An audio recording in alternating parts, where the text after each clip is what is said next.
Hi hello నమస్తే welcome to Vijaya Maavooru audio books channel. నేను విజయలక్ష్మిని. Friends, నవల స్రవంతిలో శ్రీమతి అద్దనపూడి సులోచన రాణి గారి నవల ఆశల శిఖరాలు ఆడియోగా వినిపిస్తున్నాను కదా. మరి ఈరోజు ఆశల శిఖరాలు నవల ఆడియో 9వ భాగం వినిపించబోతున్నాను. మరి ఆలస్యం చేయకుండా కథలోకి వెళ్ళిపోదాం పదండి. జ్వాలాముఖి ఆఫీసు ప్రెస్ ఆ భవనంలోకి షిఫ్ట్ అయిన ఆ వారంలోనే నేను అక్కడికి షిఫ్ట్ అయ్యాను. నేను రూమ్ ఖాళీ చేస్తానని చెప్పగానే ఇంటాయన ముఖం వెలవెలాపోయింది. ఇప్పటికి దాదాపు 4-5 నెలల నుంచి ఊరికే అద్దె ఇస్తున్నట్టే పేరుకి ఇక్కడ ఉంటున్న రాత్రింబవళ్ళు నాకు ఆఫీసులోనే గడిచిపోతుంది. ఇంటాయనకి నాకు ఆఫీసులోనే గదులు దొరికిన సంగతి చెప్పాను. అలాగా, చాలా సంతోషం అన్నాడాయన. కానీ సంతోషం అనేది ఆయన ముఖంలో ఎక్కడా కనిపించలేదు. ముసలాయనకి చెప్పేసిన నేను ఒక్కసారి ఆ కిర్రు మెట్లెక్కి పైకొచ్చాను. ఆ గదిని చూస్తుంటే నా కళ్ల ముందు ఎన్నెన్నో దృశ్యాలు కదిలాయి. ఆకలితో నకనకలాడుతూ తెల్లవార్లు నిద్ర రాక ఈ డాబా మీద పచార్లు చేస్తూ గడిపిన రాత్రులు గుర్తుకొచ్చాయి. ఇక్కడ కూర్చుని నేను పడిన ఆవేదన, ఆరాటం గతమంతా నెమరు వేసుకుంటున్నట్టయింది. నేను జీవితంలో ఏదైనా మర్చిపోగలనేమో కానీ ఈ గదిని మాత్రం మర్చిపోలేను. పిట్టగోడను ఆనుకుని క్రిందకు చూస్తూ పరధ్యానంగా నిలబడిన నేను అంకుల్ అన్న పిలుపుతో ఉలిక్కిపడి ఇటు తిరిగాను. ఎదురుగా చేత్తో గ్లాస్తో కుసుమ నిలబడి ఉంది. ఏంటి కుసుమ అన్నాను. పిన్ని మీకు కాఫీ ఇచ్చి రమ్మంది. నేనింత క్రితమే టిఫిన్ తిని కాఫీ తాగి వచ్చాను. ఆ సమయంలో నాకు కాఫీ తాగాలని అనిపించలేదు. కానీ కుసుమ ముఖంలో ఉన్న భావం ఏంటో కానీ కాఫీ తిరస్కరించలేకపోయాను. కాఫీ గ్లాస్ అందుకుని తాగేశాను. ఈ మధ్యకాలంలో నేను కుసుమని అంత పరీక్షగా చూడలేదు. ఇది వరకటి కంటే చిక్కింది. ముఖంలో ఆసక్తితనం పోయింది. ఒక విధమైన పెద్దరికం వచ్చింది. మమ్మల్ని మర్చిపోతారా అంకుల్? కుసుమ అడిగే ఆ ధోరణికి విస్తుపోయాను. అడగడానికి ఏదో నిస్సహాయత నన్ను ఉక్కిరిబిక్కిరి చేసింది. నేను నవ్వాను. అదేం మాటలు కుసుమ? నేనే ఊరు విడిచి వెళ్ళిపోతున్నానా? మనుషులు గొప్పవాళ్లైతే మతిమరుపు వస్తుంది అంటారు. నా ముఖంలో నవ్వు ఎగిరిపోయింది.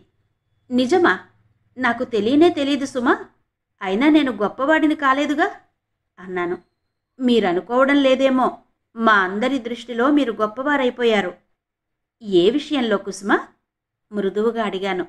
ఆ అమ్మాయి ఏదో చెప్పాలని వచ్చింది, కానీ ఏదో జంకులో సూటిగా మాట్లాడలేకపోతోంది. ఇది నా ఆంతర్యం పసిగట్టింది. కుసుమ సమాధానం చెప్పే లోపలే కర్రమెట్లు కిర్రుమన్నాయి. ముసలాయన పైకి వచ్చాడు. కుసుమ ముఖంలోకి ప్రశాంతత, ఆచ్ఛాదనలా వచ్చేసింది. గోడ పక్కకు తొలగి నిలబడింది. ముసలాయన గంటసేపు తన కష్టనిష్ఠూరాలేవో చెప్పుకున్నాడు. కాస్త 4 రాళ్లు తెచ్చుకునే కుర్రాడెవరైనా దొరికితే కుసుమకు చూడమని చెప్పాడు. అలాగే అన్నాను. ఆ ప్రసంగం ఇష్టం లేని దానిలా కుసుమ అక్కడి నుంచి వెళ్ళిపోయింది. నేనొచ్చే ముందు అతని భార్యతో ఏదో చెప్పడానికి లోపలికి వెళ్ళినప్పుడు అక్కడే ఉన్న కుసుమ హఠాత్తుగా అంది, అంకుల్, మమ్మల్ని మర్చిపోకండి. ఆ మాటల్లో ఉన్న ఆవేదనకు నా మనసు ఎలాగో అయింది. ఎందుకు మర్చిపోతాను కుసుమ? నువ్వు ఎప్పుడైనా సుభద్రమ్మ గారింటికి వస్తూనే ఉంటావుగా. నేను తరచుగా అక్కడికి వస్తూనే ఉంటాను. కుసుమ కళ్ళలో ఆశలాంటిది తళుక్కుమంది. నేను ఒక్క క్షణం నివ్వెరపోయాను. కుసుమ ఏమంది నాకు అంతుపట్టలేదు. మేమట్టే ఆర్భాటం లేకుండా ఆఫీసు, ప్రెస్సు నూతన భవనంలోకి మార్చేసుకున్నాం. ఆ రోజు ఉదయం సుభద్రమ్మ గారు పూజ చేయించారు. ఎందుకమ్మా ఇవన్నీ? మనసు మంచిది కావాలి గాని అన్నాను. నాకు మానవత్వం మీద ఉన్న విశ్వాసం ఇంకా దేనిలోనూ లేదని సుభద్రమ్మ గారికి తెలుసు. కానీ ఆవిడ ఒప్పుకోలేదు. ఈ ఒక్క విషయంలో మాత్రం నీ మాట వినను రవి, నా నమ్మకం నాది అన్నారావిడ. నేను సరే అన్నాను. పూజ జరిగిపోయింది. వర్కర్స్ అంతా వచ్చారు. సత్యకి ఆపరేషన్ డే అవడం వల్ల రాలేకపోయింది. సత్య లేకపోవడం నాకేమిటో వెలితిగా అనిపించింది. 4 రోజుల అనంతరం కొన్ని కాగితాల మీద సుభద్రమ్మ గారి సంతకాలు తీసుకోవడానికి వెళ్ళినప్పుడు అక్కడే ఉన్న సత్య చిరుకోపంగా అంది, ప్రపంచంలో మనుషులు ఇంత కృతజ్ఞులుగా ఉంటారని నాకు తెలీదు అని. సత్య? ఆశ్చర్యంతో నేను అప్రయత్నంగా పేరు పెట్టి పిలిచేశాను. లేకపోతే ఏంటిది? కొత్త ఆఫీసుని మేమంతా చచ్చి చెడి అంత బాగా అలంకరించాం కదా, మీకేమైనా కృతజ్ఞత ఉందా? కనీసం టీ అయినా ఇచ్చారా? నా ఫ్రెండ్స్ అంతా నన్ను ఎంత పీడిస్తున్నారో తెలుసా? అదేంటి? నేను ఆ రోజు మీ అందరికీ స్వీట్స్, హాట్స్తో సహా కాఫీ ఇప్పించలేదు. ఇదిగో ఆ బిల్ ఈ ఫైల్లోనే ఉంది, చూపిస్తాను. 16 రూపాయలు పైగా అయింది. చూసావా ఆంటీ, ఇది టీ ఇవ్వడం అవుతుందా? టీ పార్టీ ఇవ్వండి మహానుభావ అంటే ఎప్పుడో కాఫీ ఇప్పించాను, అది ఇందులో జమ చేసుకోండి అంటారేంటి? పక్కా వ్యాపారస్తుల్లా ఉన్నారే. సత్య దబాయింపుగా అనేసింది. మీకు టీ ఇవ్వాలా? ఎందుకు? ఆ వెధవ కర్టెన్ల పేరుతో అంత బిల్ చేయించినందుక? ఆ డబ్బు పెడితే ఆఫీస్కి 1 నెల అద్దె గడిచిపోయేది. అసలే దండగయింది అనుకుంటుంటే మళ్ళీ నాకు ఇంకో ఖర్చా? విన్నావా ఆంటీ, విన్నావా? ఆ రోజు షాపులో మేమంతా అరగంట దెబ్బలాడి మీటర్ మీద పావలా తగ్గించేలా చేశాం. మా కంఠశోష అంతా వృధా అయిపోయిందన్నమాట. వెధవ కర్టెన్లట. అవి వేయడం వల్ల అసలు ఆఫీస్కి ఎంత అందం వచ్చిందో. పోన్లేండి, మీకు బాగా లేకపోతే ఇచ్చేయండి. మా శిరీష వాళ్ళ అమ్మకిస్తాను. ఆవిడకి ఆ డిజైన్ అంటే ఎంత ఇష్టమో. నా ఉద్దేశం అది కాదు. సంభాషణ అనుకోకుండా సీరియస్గా మారడంతో కంగారుగా అన్నాను. ఏదైనా పర్వాలేదు, నాకేం ఇబ్బంది లేదు. ఆ కర్టెన్లు మీకు నచ్చలేదని నాకు ఈరోజే తెలిసింది. నేను సాయంత్రం వచ్చి అవి తీసేస్తా. నేను కర్టెన్లు బాగాలేదని అనలేదు, సమర్థించుకోబోయాను. దాని అర్థం అదే, వెధవ కర్టెన్లట. ఆహా, ఎంత బాగుందా మాట. చాలా వినసొంపుగా ఉంది. సత్యకి హఠాత్తుగా ఇలా కోపం వస్తుందనుకోలేదు. నిజమే రవి, అందరూ అంటున్నారు చెప్పా పెట్టకుండా గప్చిప్గా ఆఫీస్ మార్చారేంటి అని. నిన్న శాంతి కూడా అదే అంది. అసలు మనం ఆఫీసు మార్చినట్టే తెలియదట. ఏదో ఒక రోజున ఆ మొక్కుబడి కాస్త తీర్చేద్దు, అందరికీ సంతృప్తిగా ఉంటుంది. ముఖ్యంగా సత్య ఫ్రెండ్స్లో నువ్వు పీనాసి అన్న అపవాదు పోతుంది, నవ్వుతూ అన్నారావిడ. పార్టీ అంటే మాటలా? ఇందులో ఎవరిని తీసేయడానికి వీలవుతుంది? అందరూ కావలసిన వాళ్లే. వాళ్ళు వీళ్ళు చేరి చివరికి చాలామంది అవుతారు. దీంతో 2 నెలల అద్దె కట్టొచ్చు అంటూ నసిగాను. నువ్వు నిజంగా పీనాసిలా మాట్లాడుతున్నావు. ఆవిడ పక్కాలన నవ్వారు. ఏ వ్యాపారమైనా అభివృద్ధి చేసుకోవాలంటే బాగా స్థిరపడే వరకు ఇలాంటి పీనాసితనం చాలా అవసరం అన్నాను. ఆవిడ కళ్ళలో సంతృప్తి కనిపించింది. చివరికి ఆదివారం పార్టీ ఏర్పాటు చేయక తప్పలేదు. ప్రెస్ వర్కర్స్ అందరినీ, సత్యని, ఫ్రెండ్స్ని, గోపాలాన్ని, శాంతిని, భాస్కర్రావు ఫ్రెండ్స్ని, కుసుమని అందరినీ ఆహ్వానించాను. సుభద్రమ్మ గారు పార్టీకి కావలసినవన్నీ ఇంట్లోనే తయారు చేస్తానన్నారు. నేను ఒప్పుకోలేదు. అయ్యే ఖర్చు ఎలాగో అవుతుంది. ఆవిడ శ్రమ పడడం నాకు ఇష్టం లేదు. అందుకని హోటల్కి ఆర్డర్ ఇచ్చాను. ఆఫీస్ ఆవరణలో బయట టేబుల్స్ వేసి ఏర్పాటు చేశాను. వర్కర్స్ అంతా ఎంతో ఉత్సాహంగా ఆ ఏర్పాట్లలో పాల్గొన్నారు. ఆ క్రితం రోజున నేను గోపాలం దగ్గరకు వెళ్ళి, నువ్వు త్వరగా వచ్చి అక్కడ ఏర్పాట్లు చూడాలి, నాకేం తెలీదు అన్నాను. గోపాలం అలాగే అన్నాడు. సీతని పిల్లల్ని కూడా తప్పకుండా తీసుకురమ్మనమని గట్టిగా చెప్పి వచ్చాను. పార్టీ సాయంత్రం అనగా ఆ రోజు ఉదయం సత్య వచ్చింది. మీ కోపం పోయినట్టేనా అన్నాను. నాకెవరి మీద ఎప్పుడూ కోపం రాదు అంది. కానీ నా మీద మొన్న వచ్చింది. నాకు రాలేదని చెబుతున్నాను. మీరు అబద్ధం చెబుతున్నారు. సత్య పరాజయం అంగీకరించింది. మీరు మాటల్లో మహా చతురులు. సరే, ఒప్పుకుంటున్నాను. నిజమే, నాకెప్పుడూ సాధారణంగా రాదు. కానీ మొన్న మీ మీద నిజంగా కోపం వచ్చింది. గుమ్మంలో నిలబడ్డ సత్య గుమ్మానికున్న కర్టెన్ మధ్యలో పట్టుకుంటూ అంది. లేకపోతే ఇంత చక్కటి వాటిని బాగా లేదనడమేంటి? నేను కర్టెన్ అంచును పట్టుకుంటూ అన్నాను. కర్టెన్ బాగా లేదని అనలేదు, ఖరీదు ఎక్కువ అంటున్నాను. ఆ మాట ఇప్పుడు అంటున్నాను. కోపం వచ్చిందా? వెళ్ళిపోతారా? ఆ సమయంలో సత్య ఏ కాస్త కదిలినా నేను చెయ్యి పట్టుకుని ఆపేసేవాడినే. కానీ సత్య కదల్లేదు. నా ముఖంలో భావం పసిగట్టిన దానిలా అంది. వెళ్ళను. కానీ ఈ రోజుల్లో ఏది తక్కువ ఖరీదుందో చెప్పండి. నిజమే, మనిషి మినహా అన్నీ ఖరీదుగానే ఉన్నాయి, ఒప్పుకున్నాను. సత్య ఒక చేతితో అంతవరకు వెనక్కి పట్టుకుని ఉన్న అట్టపెట్టే నాకు అందించింది. ఏంటది? ఏమో, నాకు తెలీదు. ఆంటీ ఇచ్చి రమ్మంది, ఇచ్చాను. మీరే చూసుకోండి. వస్తాను. సత్య, సాయంత్రం వస్తాను. అందరికంటే ముందుగా వస్తానులేండి. నేను పిలుస్తున్నా వినిపించుకోకుండా పారిపోయింది. సత్య ప్రవర్తన నాకు వింతగా తోచింది. చేతిలో ప్యాకెట్ వైపు చూసుకున్నాను. ఏముంది ఇందులో? ఆసక్తిగా టేబుల్ మీద పెట్టి విప్పాను. విప్పిన మరుక్షణమే తెల్లబోయాను. అందులో నా సైజువి టెరికాట్ ప్యాంటు, షర్టు ఉన్నాయి. అవి విప్పి చూస్తుంటే వాటిల్లో నుంచి చిన్న కాగితం జారి క్రింద పడింది. అది తీసి చూశాను. అందులో ముత్యాల కోవలాంటి అక్షరాలతో చిరంజీవి రవికి, ప్రేమాభిమానాలతో ఆంటీ అని ఉంది. ఆ దస్తూరి సత్యది. అంతేకాదు, సుభద్రమ్మ గారు ఎప్పుడూ నాకు వ్రాసేటప్పుడు ఆంటీ అని సంతకం చేయదు. ఈ బట్టలు ఆవిడ ఇచ్చినట్టుగా సత్య ఇచ్చిందని తెలుస్తూనే ఉంది. నా కళ్ళ ముందు ఆ రోజు నన్ను పట్టుకుని వాళ్ళు కొలతలు కొలిచిన దృశ్యం కదిలింది. అంతేకాదు, నిజంగా చూస్తే నేను రోజూ వేసుకునే మామూలు బట్టలు తప్ప నా దగ్గర ఖరీదు గలవి లేనేలేవు. పార్టీకి అనువైన బట్టలు నాకు లేవన్న సంగతి సత్య ఎంత సున్నితంగా చూపించింది. నా మనసంతా ఎలాగో అయిపోయింది. ఆ బట్టలు స్వీకరించడానికి అంతకంటే ధైర్యం చాలలేదు. అతి సున్నితము, మృది మధురమైన మరో భావం నా అహాన్ని మెడపట్టి వంచి, ఇది నువ్వు సిగ్గుపడాల్సిన విషయం కాదు అంటూ నచ్చ చెప్పసాగింది. సాయంత్రం ఆ బట్టలు వేసుకున్నాను. సాయంత్రం పార్టీకి గోపాలం మినహా అందరూ వచ్చారు. శాంతి ఆడంబరంగా చెంకి కుట్టిన పెద్ద పూలదండ తెచ్చి నాకు వెయ్యబోయింది. కానీ నేనది మధ్యలో అందుకుని సుభద్రమ్మగారి మెడలో వేశాను. అందరూ చప్పట్లు కొట్టారు. శాంతి ఆశాభంగం నిండిన కళ్లతో నవ్వింది. పార్టీ మధ్యలో సత్యతో మాట్లాడడానికి నాకు వీలే చిక్కలేదు. కానీ బిలబిలలాడుతూ 10 మంది ఫ్రెండ్స్తో వచ్చిన సత్యకి నేనెదురుగా వెళ్ళి ఆహ్వానించి లోపలికి తీసుకువస్తున్నప్పుడు సత్య కళ్ళు చురుగ్గా నా దుస్తులు గమనించడం, తర్వాత ఆనందంగా తృప్తిగా తల ఊపడం, కళ్లతోనే నాకు ప్రశంసలు అందచేయడం జరిగింది. కళ్లతో మాట్లాడే భాష అంటే ఏంటో నాకు మొదటిసారిగా అర్థమైంది. పార్టీ బాగా జరిగింది. భాస్కరం డ్రింక్స్ లేని పార్టీయే కాదంటూ వ్యంగ్యోక్తులు విసిరాడు. గోపాలం ఏమైపోయాడో రానేలేదు. చిట్టిని తీసుకుని కుసుమ వచ్చింది. కానీ ఎందుకోగాని వెళ్ళేటప్పుడు నాతో చెప్పలేదు. ఎప్పుడు వెళ్ళిపోయిందో పార్టీ మధ్యలో వెళ్ళిపోయింది. గోపాలం రానందుకు చాలా బాధ అనిపించింది. కుసుమ చెప్పకుండా వెళ్ళిపోయినందుకు కోపం వచ్చింది. ఈ రెండు మినహాయిస్తే ఆ సాయంత్రం మిగతాదంతా చాలా ఆనందంగానే గడిచిపోయిందని చెప్పాలి. గోపాలం పార్టీకి రాలేదన్న సత్యం నా మనసులో కరకరమంటూనే ఉంది. కనీసం మర్నాడొచ్చి ఎందుకు రాలేదో సంజాయిషి అయినా చెబుతాడు అనుకున్నాను. అది జరగలేదు. ఆ రోజు ఆదివారం. నాకు అంత పని ఒత్తిడి కూడా లేదు. సీత చేతి భోజనం తిని ఈ మధ్య చాలా రోజులైంది.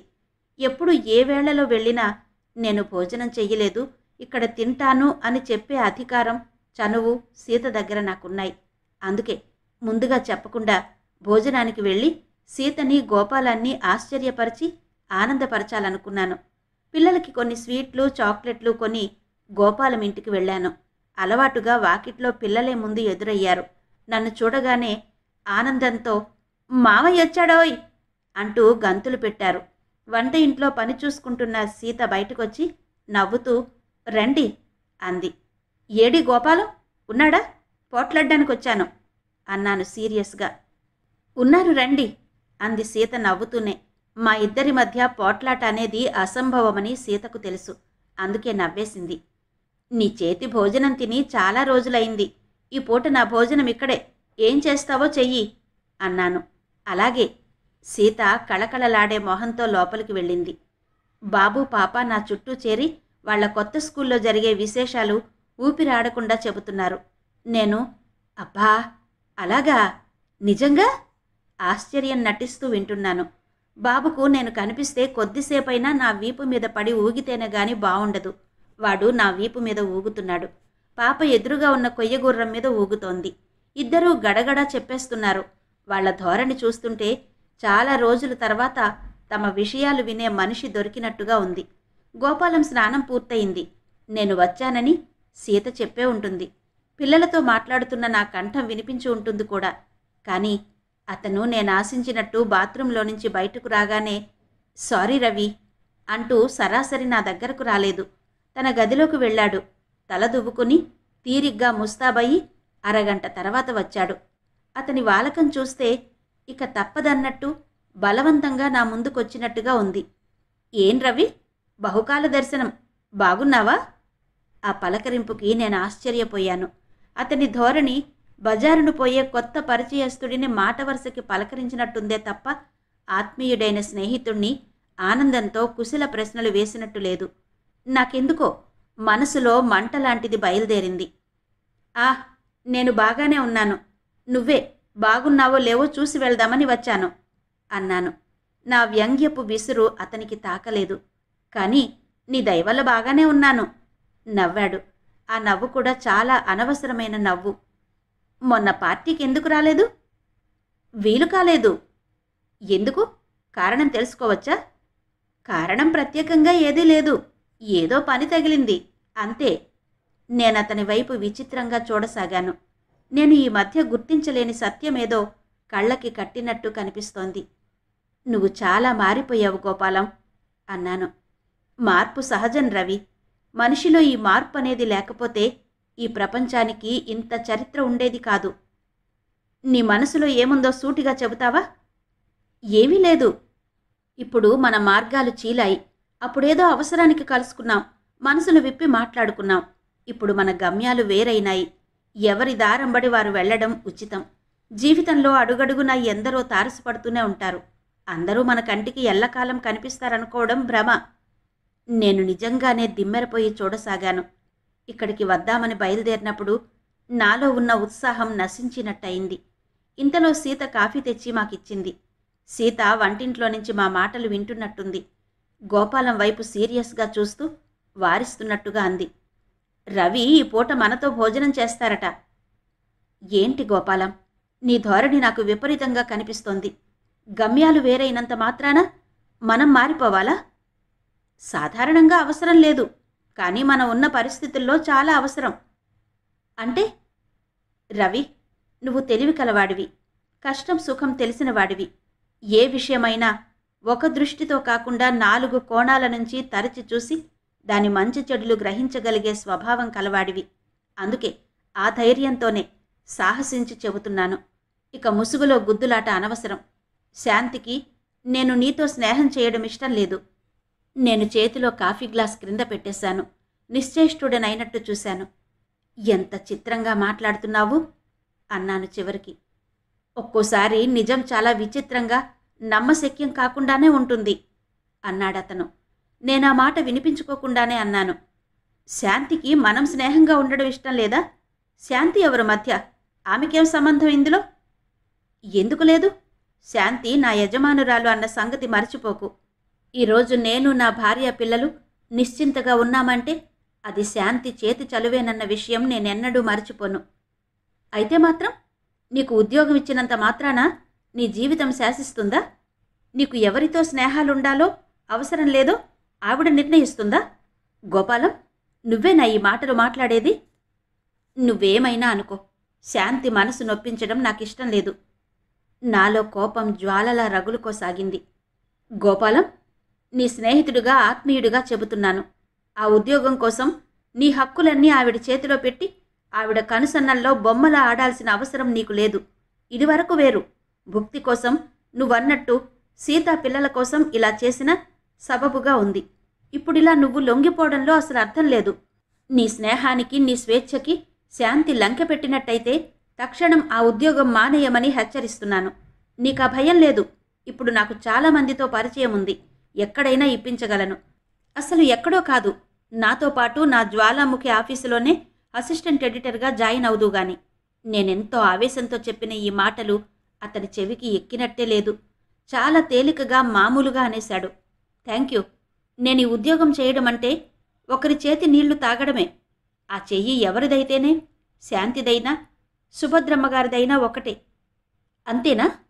అందులో ఉచ్చం నీచం ఈ భేదం లేదు. అంతా మనం అనుకోవడంలో ఉంది. అయితే శాంతికి ఇష్టం లేదని నా స్నేహం వదులుకుంటానంటావు, అంతేనా? అది నీకేమంత బాధ కలిగించే విషయం కాదు అనుకుంటాను. ఆ హక్కు నాకుంది. నేను విలవిల ఏడ్చాను. గోపాలం ఇంత నిర్మోహమాటంగా మాట్లాడుతుంటే ఆశ్చర్యంతో నా మనసు దిమ్మెరపోసాగింది. ఒక్క క్షణం ఆ ఇంట్లో ఉండకూడదనిపిస్తోంది. గోపాలం, ఓ సమయంలో నిజమైన ఆత్మీయత దొరకడం అనేది ఎంత అపురూపమో నీకు తప్పకుండా తెలిసే రోజొస్తుంది. డబ్బుంటే అన్ని ఆత్మీయతలు అవే వెతుక్కుంటూ వస్తాయి అన్నాడు గోపాలం. గోపాలం, నేను వెళుతున్నాను. వెళ్లే ముందు నీకొక మాట చెబుతున్నాను. బాగా జ్ఞాపకం పెట్టుకో. శాంతి నీ చుట్టూ ఇంద్రధనస్సుల పంచరంగుల వలను అల్లింది. ఆ వల ఇప్పుడు అందంగానే ఉంటుంది. కానీ తర్వాత కొద్ది సంవత్సరాల తర్వాత నువ్వు పోగొట్టుకున్న స్వేచ్ఛ విలువ ఎంతో నీకు అర్థమవుతుంది. అది నీకు తెలియవచ్చేసరికి నీ జీవితం శూన్యం కాకూడదని నేను దేవుడిని ప్రార్థిస్తున్నాను. గోపాలం ముఖం పాలిపోయింది. కానీ అతనేం మాట్లాడలేదు. సరే, నేను వెళుతున్నాను. నువ్వు వెళుతున్న ఆ మార్గం ఎంతవరకు సుగమంగా ఉంటుందో నీకొక్కడికే తెలిసి వస్తుంది. నేను బయలుదేరే ముందు ఏమనుకున్నానో తెలుసా? ఈ రోజంతా నీతో పిల్లలతో సరదాగా గడిపి సాయంత్రం మీ అందరినీ ఎటైనా తీసుకెళ్లాలన్న ఆశతో వచ్చాను. నువ్వు నన్ను బాగా సత్కరించావు. ఈరోజు నా జన్మలో మరచిపోలేను. గోపాలం అప్పటికీ మాట్లాడలేదు. నేను గుమ్మం వరకు పోయి వెనక్కి తిరిగాను. నువ్వింత పిరికివాడివని నేను కలలో కూడా అనుకోలేదు గోపాలం. శాంతికి భయపడి నా స్నేహాన్ని వదులుకుంటున్నావంటే నేను నమ్మలేకపోతున్నాను. అది పిరికితనం కాదు, స్వార్థం. నువ్వర్థం చేసుకుంటే సంతోషిస్తాను. సరే, నేను నిన్ను అర్థం చేసుకోకపోయినా అపార్థం మాత్రం చేసుకోను. ఎందుకంటే నీవు నిజమైన స్నేహితుడివి. వస్తాను. బయటకొచ్చేశాను. నా మనసంతా ఒక్కసారిగా అయోమయంగా అయిపోయింది. నాది పిరికితనం కాదు, స్వార్థం. నువ్వు అర్థం చేసుకుంటే సంతోషిస్తాను అన్న గోపాలం మాటలు నా వెన్నంటే వచ్చినట్టు అనిపించసాగాయి. మెల్లగా వరండా మెట్లు దిగుతుంటే సీత కంఠం ఏడుపు స్వరంతో నిష్ఠూరంగా అండం వినిపించింది. మీకు మరీ చెప్పేవాళ్లు లేకుండా పోతున్నారు. ఆయన ఈరోజు మన ఇంట్లో భోజనానికి వచ్చారని తెలిసి కూడా అలా మాట్లాడారు. నువ్వు నోరు మూసుకుని అవతలికి పో అని కసిరాడు గోపాలం. నేను గబగబా మెట్లు దిగి వచ్చేశాను. నిజంగా నా కళ్ళు బైర్లు కమ్మసాగాయి. శాంతి దగ్గర ఉద్యోగం కావాలని కోరుకోవడంలో గోపాలం స్వార్థం ఉందా? ఏంటా స్వార్థం? నాకు రాకూడని అనుమానం విషసర్పంలా తలెత్తింది.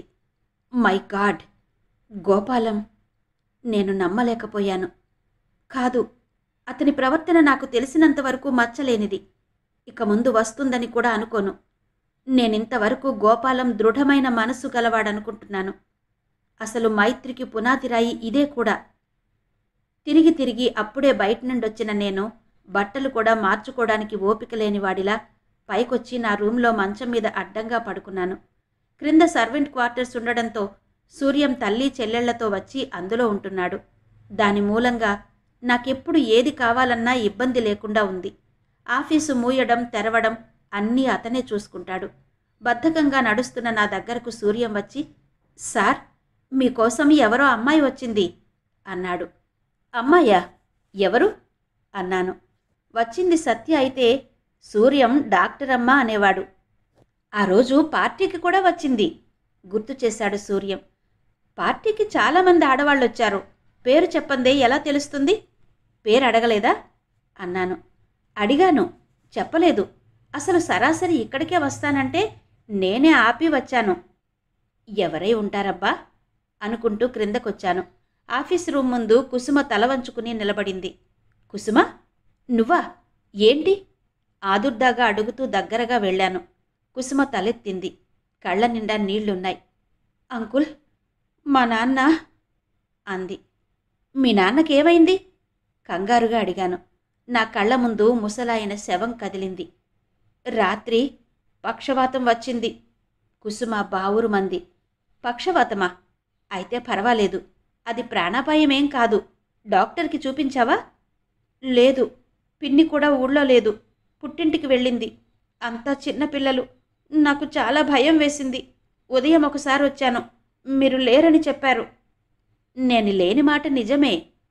మీరొక్కసారి మా ఇంటికి రండి అంకుల్, మీకు పుణ్యం ఉంటుంది. పద పద, ఉండు, ఇప్పుడే వస్తాను. గబగబా పైకొచ్చి నా పర్సు జేబులో పెట్టుకుని కిందకొచ్చాను. ముసలాయన చాలా దయనీయమైన స్థితిలో ఉన్నాడు. నోట మాట రాలేదు. ఒక కన్ను వంకర తిరిగింది. పిచ్చి చూపులు పడ్డాయి. నోటి వెంబడి నురుగొస్తుంది. నన్ను గుర్తుపట్టారా అని అడిగాను. చాలా ప్రయత్నం మీద గుర్తుపట్టి సౌజ్ఞలతో సమాధానం వచ్చింది. ఆ వీధి చివర ఉన్న డాక్టర్ గారు పరిచితుడే. అతన్ని తీసుకొచ్చి చూపించాను. ఆయనేవో మందులు వ్రాసి ఇచ్చాడు. అవన్నీ కొని తెప్పించి వాడమని చెప్పి కుసుమ చేతికి డబ్బు తీసి ఇచ్చాను. వాళ్ల పిన్నిని వెంటనే బయలుదేరి రమ్మనమని ఉత్తరం వ్రాయమన్నాను. నేను బయలుదేరే ముందు కుసుమతో ధైర్యంగా ఉండమని, ఏం పర్వాలేదని చెప్పాను. డబ్బు అవసరమైతే సంకోచం లేకుండా నాకు కబురు చెయ్యమని చెప్పాను. నేనొచ్చేస్తుంటే కుసుమ అంకుల్ అని పిలిచింది. నేనాగి ఏ అన్నట్టు వెనక్కి తిరిగాను. కుసుమ నా దగ్గరకొచ్చి చటుక్కున వంగి నా పాదాలు తాకి కళ్ళకద్దుకుంది. కుసుమ, నేను చప్పున ఒక అడుగు వెనక్కి వేసేసరికి ఇది జరిగిపోయింది. ఇదేం పని అన్నాను చిరుకోపంతో. మీరు నాకు బ్రతుకు మీద ఇచ్చ కల్పించారు. బ్రతకడానికి ఆసరా చూపించారు. ఈ ప్రపంచంలో మాకెవరూ లేరేమోనని భయపడుతున్న నాకు నేనున్నాను అన్నట్టుగా అండగా నిలిచారు, ఆదుకుంటున్నారు. దైవం చేసే పనులన్నీ మీరు చేశారు. మీరు నాకు దైవంతో సమానం. అందుకే నమస్కరించాను. నన్ను తప్పు పట్టకండి అంకుల్. గబగబా ఊపిరి పీల్చుకోకుండా అనేసింది. నేను నిశ్చేష్టుడనైనట్టు నిలబడ్డాను. కుసుమ అనే ఆ మాట తీరు చూస్తే అవి మనసులో నుంచి అప్రయత్నంగా వచ్చినట్టు కాక, ముందుగా చాలాసార్లు పఠనం చేసుకుని సమయం చూసి చెప్పినట్టుగా ఉంది. వెంటనే ఏం చెప్పాలో తెలియకపోయినా చివరికి ఇలా అన్నాను. కుసుమ, సాటి మనిషిగా నేను చేయాల్సింది చేశాను. ఈ మాత్రం ఎవరైనా చేస్తారు. కుసుమ తల అడ్డంగా తిప్పింది. ఎవరైనా కాదు, ఎవ్వరూ చెయ్యరు. అలా అయితే మా చుట్టుపక్కల ఉన్నవాళ్లంతా సాటి మనుషులు కారా? మీకంటే ఎక్కువ కాలం నుంచి పరిచయం ఉన్నవాళ్లే. మరి వాళ్ళు ఏ సాయం చెయ్యలేదే? బాగుంది. అందరూ ఒకే రకంగా ఉండరుగా. కొంతమంది మనకెందుకు లెద్దు అని బద్ధకిస్తారు. మరికొంతమంది చెయ్యాలని కోరిక ఉన్నా వీలు కాక చెయ్యలేరు. మామూలుగా మానవత్వం ఉన్న ఏ మనిషి అయినా తప్పక చేస్తాడు. మానవత్వం ఉన్న మనుషులు చాలా అరుదు. అందుకే అలాంటి అరుదైన వ్యక్తి మీరు. అందుకే మీరంటే నాకంత గౌరవం. నేను రెప్పవాల్చకుండా కుసుమని చూడసాగాను. ఆడపిల్లలు చిత్రంగా ఎంత త్వరగా ఎదిగిపోతారు. కుసుమ పైకి కనిపిస్తున్నంత చిన్నపిల్లలా మాట్లాడడం లేదు. ఒకప్పుడు ఆ ముఖంలో కనిపించిన పసితనానికి వశమైన నా మనసు కుసుమ పట్ల, మా బాబాయి కూతురు లక్ష్మి పట్ల చూపే చనువు చూపించడానికి సిద్ధమైంది. ఎప్పుడూ నేను శారీరకంగా ఎదిగిన ఆడపిల్లల కంటే మానసికంగా ఎదిగిన ఆడపిల్లల ముందు జాగ్రత్తగా ఉండాలి. మనం అనే చిన్న మాటకి కూడా, చేసే ఒక చిన్న పనికి కూడా వాళ్ళ అర్థాలు ఆపాదిస్తారు. ఇంకెప్పుడు ఇట్లా చెయ్యకు, చేశావంటే నాకు కోపం వస్తుంది అన్నాను. మీకు కోపం తెప్పించే పనులు నేనెప్పుడూ చెయ్యను. తగ్గు స్వరంతో అన్న మాటలు మామూలుగా అంటున్నట్టుగా లేవు. నా మనసెరిగి చేస్తున్న వాగ్దానంలా ఉన్నాయి. నాకిది కూడా నచ్చలేదు. కుసుమ దగ్గర నుంచి నేనిలాంటి వాగ్దానాలు ఆశించడం లేదు. నేనింటికొచ్చేసరికి సూర్యం ఎదురు వచ్చి డాక్టరమ్మగారు మీకోసం వచ్చి వెళ్లారని చెప్పాడు. సత్య వస్తున్నానని ముందు ఫోన్ చేయలేదు. ఎందుకొచ్చిందో నాకు అర్థం కాలేదు. సుభద్రమ్మగారికి ఫోన్ చేస్తే ఆవిడ అసలు సత్య అక్కడికి రాలేదు, తనకు తెలీదు అన్నారు. సత్య వచ్చినప్పుడు ఇక్కడ లేనందుకు నాకు నిరాశ లాంటిది కలిగింది. నాకెందుకో గాని నా విషయంలో సత్యకి ఏమాత్రం ఎప్పుడూ ఆశాభంగం కలగకూడదనిపిస్తుంది. ఈ మధ్య జ్వాలాముఖిలో కొండజాతుల వారు వారి ఆచార వ్యవహారాలు, నమ్మకాలు, జీవన రీతుల గురించి వరుసగా ఆర్టికల్స్ వ్రాస్తూ వచ్చాను. ఈ ఆర్టికల్స్ నచ్చినట్టుగా చాలామంది దగ్గర నుంచి ఉత్తరాలు రాసాగాయి.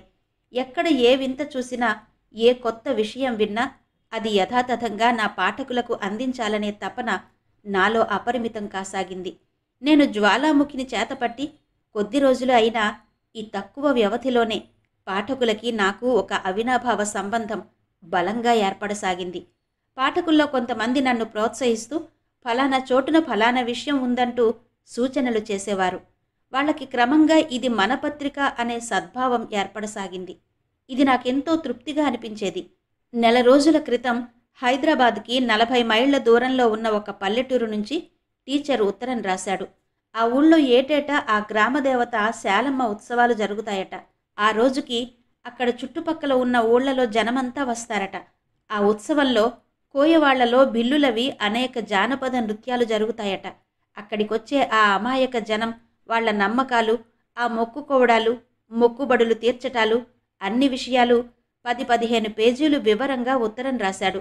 త్వరలో ఆ ఉత్సవాలు వస్తున్నాయని ముందుగా తను తెలియపరుస్తానని, మీ పత్రిక తాలూకా మనిషిని ఎవరినైనా పంపిస్తే స్వయంగా చూసి తెలుసుకోవచ్చని వ్రాశాడు. నేను వెంటనే జవాబు వ్రాశాను. అన్నమాట ప్రకారం ఆ టీచర్ గారు ఫలానా రోజున రమ్మనమని 4 రోజులు ముందుగానే తెలియచేశాడు. నా ఆఫీసులో గౌరీశంకర్ అనే అతన్ని ఆ రోజు అక్కడికి వెళ్ళి అదంతా చూసి ఫోటోలు తీసుకురమ్మనమని ముందే ఆదేశించాను. కానీ తీరా ఆ రోజు వచ్చేసరికి గౌరీశంకర్ తండ్రికి సుస్థి చేసి చావు బ్రతుకులు కావడంతో అతను వెళ్ళలేకపోయాడు. అక్కడ టీచర్ గారు మా కోసం అన్ని ఏర్పాట్లు చేసి ఎంతో ఆసక్తిగా ఎదురు చూస్తూ ఉంటాడు. మేం తప్పకుండా వస్తామని వాగ్దానం చేశాం. ఏ విషయమైనా సరే అనుకున్న పని అనుకున్నట్టుగా జరగకపోతే చెప్పలేనంత చిరాకొస్తుంది. గౌరీశంకర్కి వచ్చిన ఈ ఇబ్బంది వినగానే ఆఖరి నిమిషంలో ఉన్న పని పక్కకు పెట్టి ఆదిరాబాదరాగా నేను ప్రయాణమయ్యాను. తీరా నేను ఇంకో అరగంటలో బయలుదేరతాననగా అంతలో సత్య వచ్చింది. మీతో ఒక విషయం అర్జెంటుగా మాట్లాడదామని వచ్చాను అంది. ఏంటా విషయం? మీరు ఊరు వెళ్తున్నారుగా, తర్వాత వస్తాను అంది. ఇంకో అరగంట ఉంటాను, చెప్పు. అరగంట అసలు మొదలు పెట్టడానికే సరిపోదు అంది. అబ్బా, అంత సుదీర్ఘమైన విషయమా? ఆశ్చర్యం నటించాను. సత్య నవ్వింది. నవ్వుతూనే కోపంగా చూసింది. మీరీ మధ్య బొత్తిగా ప్రతి విషయం నవ్వులాటగా తీసేస్తున్నారు. నిజం? నాకు తెలియదు సుమా అన్నాను. తెలియచెప్పాలనేగా నా తాపత్రయం. నేను టై కట్టుకుంటున్న వాడినల్లా హఠాత్తుగా సత్యవైపు తిరిగాను. సత్య, నువ్వు కూడా నాతో రాకూడదు? నేనా? అవును, మళ్ళీ సాయంత్రానికి తిరిగి వచ్చేస్తాం. ఏ, నాతో రావడానికి ఏమైనా అభ్యంతరమా? అబ్బెబ్బే, అదేం లేదు. కానీ ఆంటీ సుభద్రమ్మ గారికి నేను ఫోన్ చేస్తాను. నా మాట ఆవిడ కాదనరనే నమ్మకం నాకుంది అంటూ ఫోన్ దగ్గరికి వెళ్ళాను. వద్దొద్దు, సత్య అభ్యంతరం చెబుతూనే ఉంది. నేను సుభద్రమ్మ గారికి ఫోన్ చేశాను.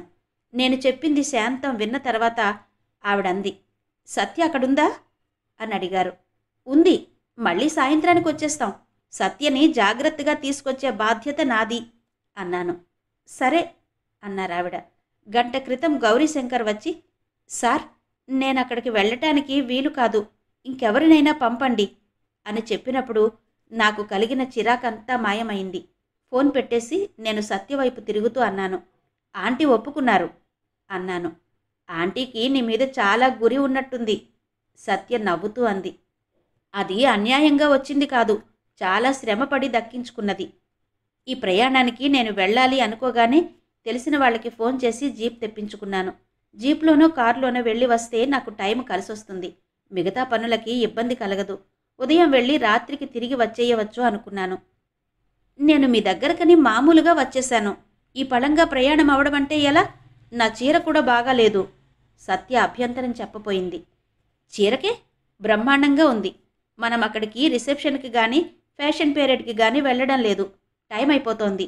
ఎంత త్వరగా వెళితే అంత త్వరగా తిరిగి వచ్చేయచ్చు నేనంటూనే చనువుగా సత్య జబ్బపట్టి లేవదీశాను. సత్య కూడా నాతో వస్తుందన్న సంతోషం ఒక్క నిమిషం నన్ను నేను మరిచేలా చేసింది. అరెరే, ఇదేంటి? సత్య చప్పున నా చెయ్యి వదిలించుకుంది. ఇద్దరం బయటకొచ్చాం. బయట జీపు దగ్గర సిద్ధంగా నిలబడి ఉన్న డ్రైవర్ నన్ను చూడగానే నమస్కరించాడు. నువ్వవసరం లేదు, జీప్ సాయంత్రం 8 గంటలకల్లా పంపేస్తానన్నానని మీ అమ్మగారికి చెప్పు, నువ్వెళ్ళు అన్నాను డ్రైవింగ్ సీట్లో కూర్చుంటూ. సూర్యం నా కెమెరా, టవల్స్, సోప్, కొన్ని పళ్ళు, బ్రెడ్, బిస్కెట్స్, ఫ్లాస్క్ నింపిన బాస్కెట్ తెచ్చి జీప్లో పెట్టాడు. నేను జీప్ స్టార్ట్ చేయబోతుండగా ఎదురు గేట్లో నుంచి లోపలికొస్తూ కుసుమ కనిపించింది. వెంట చిట్టి కూడా ఉన్నాడు. ఏం కావాలి కుసుమ అని అడిగాను. కుసుమ తల అడ్డంగా ఊపుతూ, ఏం లేదు, ఊరికే వచ్చాను అంది. పని మీద వెళుతున్నాను, సాయంత్రం వస్తాను అన్నాను. వెనక్కి తిరిగి బాస్కెట్లో నుంచి బిస్కెట్ ప్యాకెట్ ఒకటి తీసి చిట్టి చేతిలో పెట్టాను. అది చూడగానే వాడి ముఖం విప్పారింది.